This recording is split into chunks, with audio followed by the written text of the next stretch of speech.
and then you would then go into your presentation, right? If I just go here,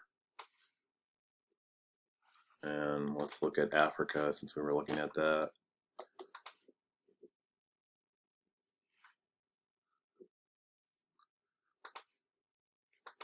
Right, I could just, whatever I'm doing, it's going to pick up my audio, and um,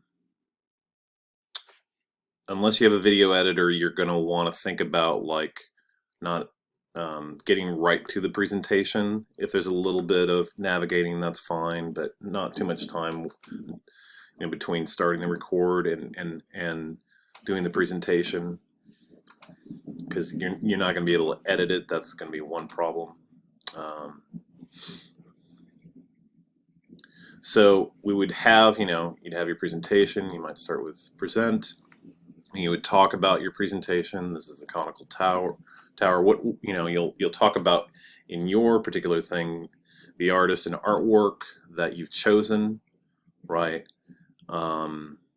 To recreate their art, talk about the artists themselves, and then show us the artwork that you created, right? And talk about that a little bit. Maybe insights into what you learned from making the art, right? Into their process, into their technique. So we'd do that, and then I'm already at 1.5 minutes right now, but I would record until my presentation's done, and then I would hit